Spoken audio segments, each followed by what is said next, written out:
Hello, independent artists. My name is Becky. Welcome to the Empowered Indie Artists YouTube channel and podcast.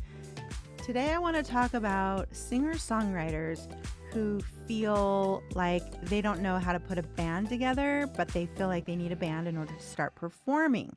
I see in Facebook groups all the time where an artist, a singer will post something like, hey, I'm looking for musicians to come be in my band. I sound kind of like this, I sound kind of like that. First comment that I have is that a lot of times bands come together organically. And so, what I'm going to be offering you is some advice, some tips that will help you find musicians, and hopefully, a band will take shape organically, but then also an option if that doesn't seem to be happening. Okay. So, just for being here today, I hope that you'll grab the freebie I have. It's the Artist Branding Workbook. This is for artists who are really getting started at being an independent artist, and you're kind of like, I don't know who I am or what I want to look like, what I want to sound like, what makes me special. This branding workbook will walk you through the process of figuring all of that out. It's really deep. It makes you think about everything. So grab it. People are loving it. I've heard tons of feedback about how helpful it's been. So make sure you grab it. All right, let's get to it. Okay, the first way that you as a singer can find musicians to be a part of your band. One, join a band. Now, if you do not play an instrument, there's a very good chance that as an adult, you have never been in a band. You have to remember that most musicians, when they're learning how to play their instruments, their guitars or drums or bass, whatever it is that they're playing, they usually start that when they're younger. And by the time you are meeting them, they've been in bands since they were, like 8 years old. They've been jamming with their friends. And so a lot of times singers will feel kind of out of their element with a band if they don't play an instrument. And this is why it's just kind of they have experience working together with other musicians. And we as singers, we just don't get that experience. So I would seek out some opportunities to be a backup singer in a band. If you see a band that you love on stage, come up and ask, say, hey, are you guys interested in just having a backing vocalist? Because I would love to join your band. This will accomplish a couple of things. One, you're going to start meeting other musicians. And two, this is going to give you experience of working with a band, working with live sound. It's just such a different world than singing by yourself with a karaoke machine, right? So you've got to get in there and start working with a band. And there's no better way than being a backup vocalist. Because, first of all, you're adding value to the band and not saying, hey guys, check me out, I'm the best singer, can I be another, your lead vocalist? Most bands, if they're working and they're actually out gigging, they have their lead vocalist, but having a backing vocalist is something maybe like a luxury they didn't think they could get. So add value to the band so that they'll let you in. Okay.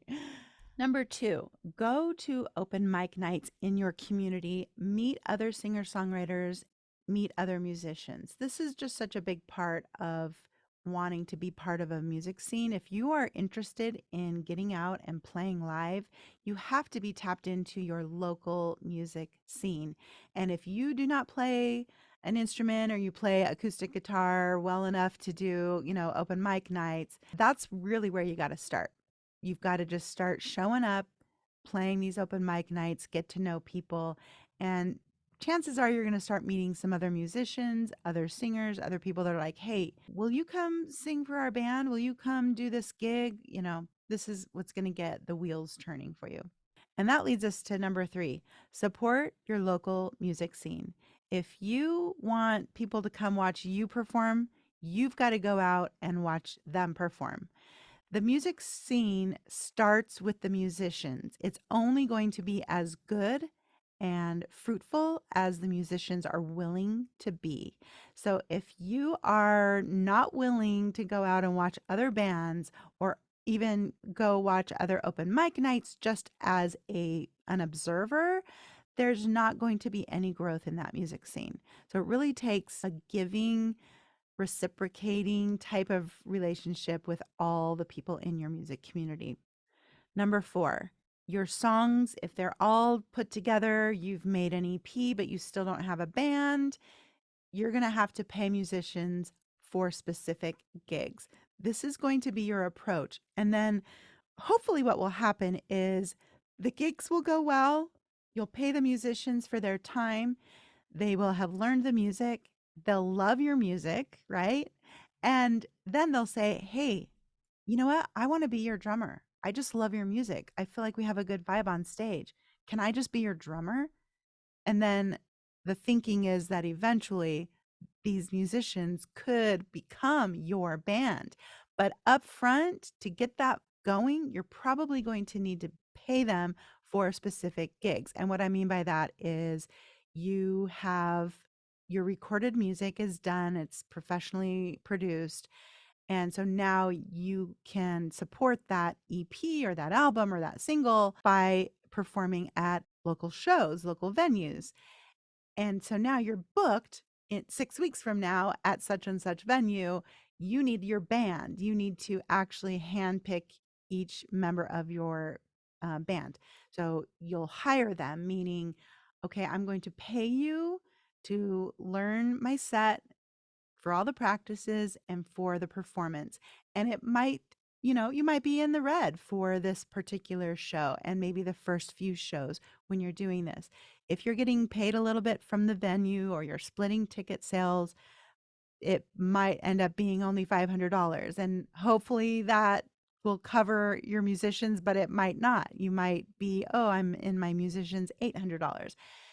You know what? This is an investment in you and your future as an independent musician. So just go for it. It's worth the investment to get really good musicians. And when I say really good musicians, I mean really good musicians. Sometimes the people that you want to pay are maybe your cousin or people that will be doing it for free because they're your friends or your cousins. They may not be the best musicians, but you know what? You go with what your budget allows and what the circumstances allow for you. Number 5, learn more about each musician and the instrument themselves. So a lot of independent artists that are singer-songwriters, I usually work with singer-songwriters and not bands as a producer. And most of the time, they don't know anything about any of the instruments that ended up in their songs. And so they wouldn't even have a clue how to hire a band to actually put those songs into a live performance format. So you'll probably have to have a discussion with your producer to find out exactly what you're going to need. And it might be like, okay, we need drums, we need bass, we need an electric guitar, we need an acoustic guitar, and a keyboardist. Maybe you can do one of, the acoustic guitar or the keyboard, but your producer will be able to help you figure out exactly what instruments you need for your band. But this is a great opportunity to start learning specifically more about what goes into each of these instruments and how it contributed to your final production and to your sound. So educate yourself, take this opportunity to really learn. Like, for example, did you know how many pieces go into a drum set? You probably didn't know, but when you show up for the rehearsal and you help them haul in all of their gear, you'll go, oh, wow, I had no idea. And you watch them set it up and it takes half an hour. You'll have a new appreciation for all of the instruments in your band. And number 6, the last piece of advice I have is to put together a couple of different set options. One that is just you and one instrument. So if you find a really good acoustic guitar player or electric guitar player or keyboardist, put together a set and create this small acoustic duo. And that's where you can start gigging right away. There's always a demand for that type of a setup. Restaurants or, I don't know, outdoor malls, there's all kinds of opportunities for that. And then you get used to what it feels like to work with a musician. You get used to putting together a long set. I mean, sometimes you're like, what? 2 hours? 3 hours, that's a lot of music. So start there. Start putting together these sets with a duo, and then put together maybe a trio where it's you, a keyboardist, and an acoustic guitar, or you on acoustic guitar, a keyboardist, and a cajon player.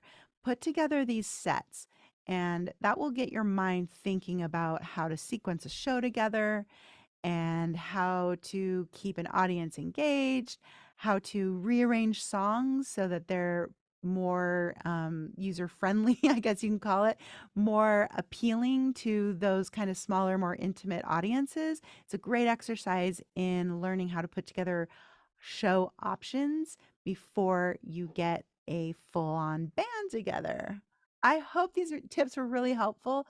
Let me know in the comments below what your struggles are as an independent artist. I'm here to help. Check us out at empoweredindieartists.com, and we've got lots of resources for you. But be sure to grab your freebie, the Artist Branding Workbook. Totally free, very helpful. See you next time.